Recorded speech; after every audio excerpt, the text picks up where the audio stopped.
যেভাবে এটাকে ঘটনাটা ঘটেছিল তখন কিন্তু আলোচনা সাপেক্ষে গোটা ঘটনাটিকে একেবারে মিটমাট করে দেওয়ার চেষ্টা হয়েছিল।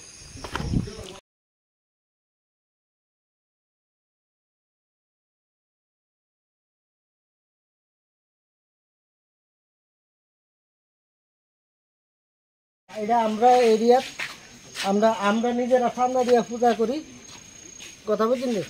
তারপরে আমরা এরিয়া যদি কেউ আয়া গুতা দিয়া ভাঙে দিয়া এরা আমরার উপরে দুষ চাপাইয়া আমরা বাড়িঘর পুড়িয়া টুরিয়া সব ইয়ে করে দেওয়া যায়, তাহলে কি আমাদের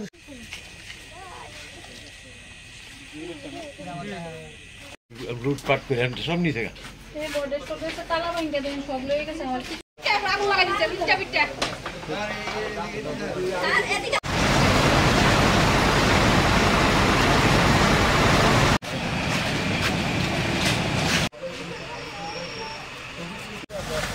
লাইটটা ধরো